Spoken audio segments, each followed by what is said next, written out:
Coach, how you doing, man? I'm good. How are you? I didn't plan to have your former team right before your team, but that's how it goes. It's okay. I enjoyed it. I enjoyed it. Still love there. A lot of love there. What your first thing? What do you expect this year? What kind of team do you think you're gonna have? I'm excited. I think we're going to be very competitive. I have eight seniors, five juniors, a bunch of guys. Talking about Jordan Ingram, who's been a 4-year varsity player, 5-year varsity player, plus as an eighth grader. Got Miles Women, who's been on varsity for 3 years. A very experienced group. Daniel Foster Allen's been a 3-year varsity member.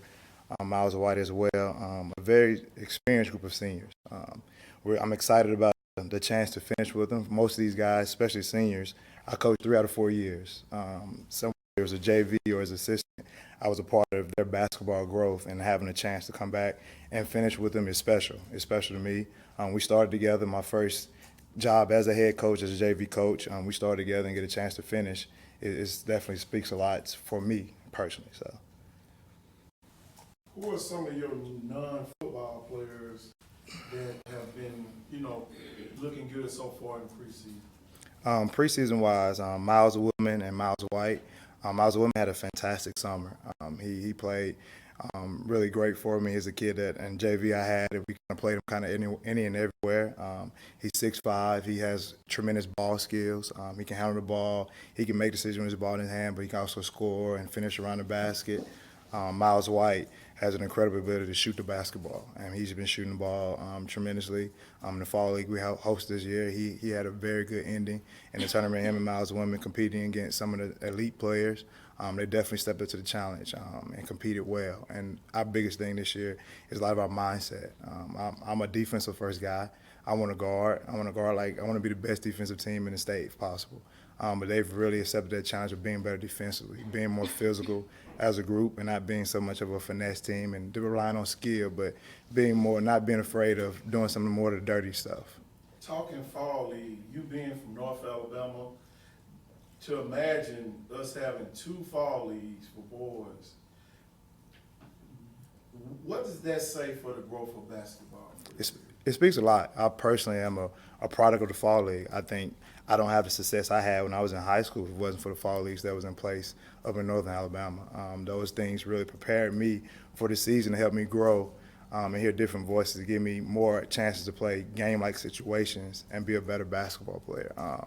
To me, you can practice the skills and do the cone work and the dribbling drills and do all that, but having a chance to actually put it to use and put it in game-like situations with real referees, competing against us, potentially some of the best kids in the city, it helps that confidence when you see them in the city and in your regular season. It gives you that confidence that, hey, I was on the court as a freshman. I'll never forget being on the court with a Walter Shop or a Stanley Sticks Robinson who went to Connecticut. I played against them in the fall league. That was that was a confidence booster for me, being able to have success on the court with those type of guys. So I think it helps. It gets those guys in closer to mid-season form quicker than others. So it is definitely an advantage. Coach has to wait on the volleyball players. You got to wait on football players. You I did know, last year. I'm looking at it too, like the name just popped right up. How do you? I mean, that's a tough get started with so many guys. I mean, how do you handle that? You did last year. Obviously, you had the same thing at College Hill. How do you approach that? I think it's my high school, Litchfield High School, is now Gaston City. We had the same issue. I mean, we were a smaller 3A school. I'll never forget freshman year I played varsity because half our varsity squad was playing football, competing in the playoffs against Colbert County. So, I mean, for us, it builds your roster to me. It builds some strength and it gives you a chance to put some confidence in guys, which I believe that's the best gift a coach can give a kid or thing they can take away from a kid is confidence. To have my 6 guys, I will have 4 guys that will play varsity with 2 JV guys. To be able to have and get instruction from me and practice together for 2-3 weeks, I think it bodes well for our program in general. Because at the end of the day, I'm the head and the voice of the program. So the more they can hear me and get instruction from me, the better we are as a whole. They get an understanding of who I am and where I am, and it helps trickle down into the program. So. You secretly hope they lose in the first round? No, I don't. I really don't. I personally, I go to every game, and the guys can tell you I'm the biggest cheerleader. I'm yelling at them to run harder, play harder. Success is success. I want a successful bunch of guys, young men.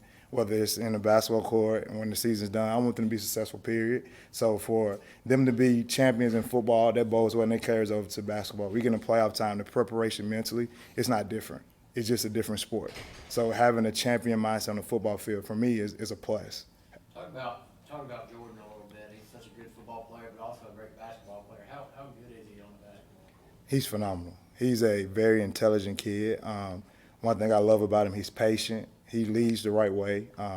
I love, again, his ability to be coached, and that's something I think a lot of people don't understand. He's a kid that wants to be coached. He wants you to get up in his butt when he's not doing right. He wants you to correct it when he's wrong. He doesn't want you to let him slide by. He doesn't want that. He wants to be the best in everything he does, and for me, that's a plus, especially when that's your point guard, the guy you're going to trust with the ball.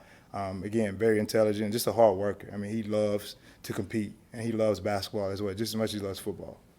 Coach, looking at your roster, you got a lot of tall guys on here, but one most stick out in front of me is 6'5", 256, Daniel Foster Allen. What are you gonna do with this young man, Coach?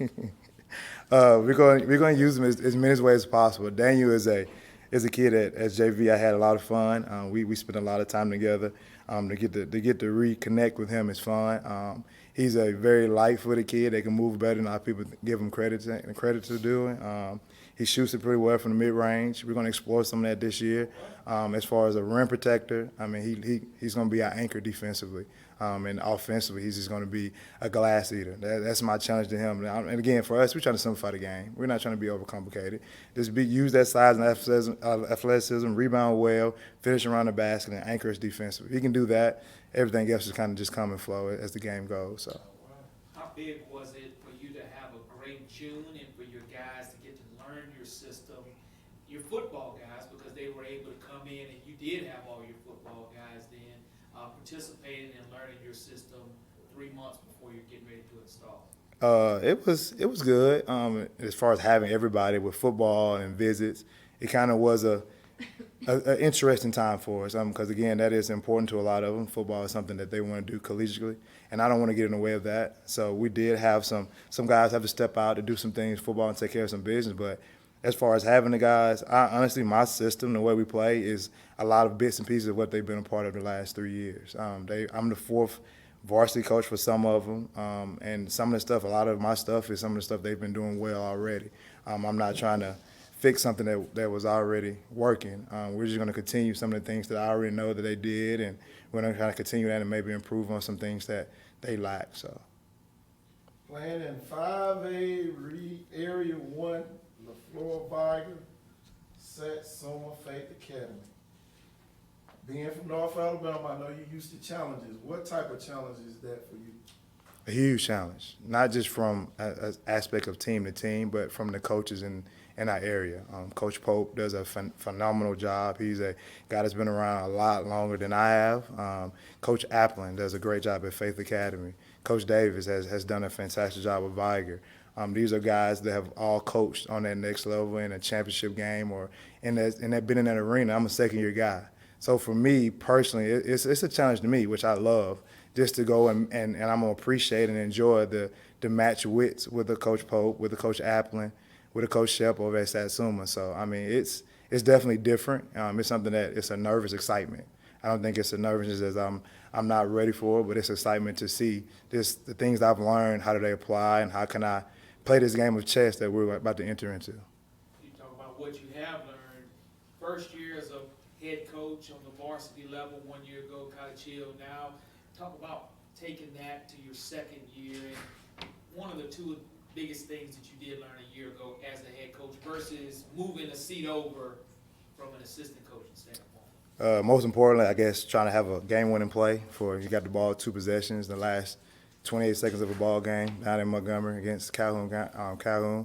So I guess having a play to get you a bucket, that hunts me every day. I feel like I let my guys down with that. But second thing, most important thing is the time and energy that it takes, like during the season. Like in the season, I never forget the drained feeling I felt just during the season because of the excitement, the adrenaline of practice and games and doing this and that. At the end of the season, not knowing the amount of wear and tear it has on me mentally and physically. So this season, I tried to prepare for that a little bit better, just to be strong and fresh and to be able to make better decisions, and hopefully it pays off.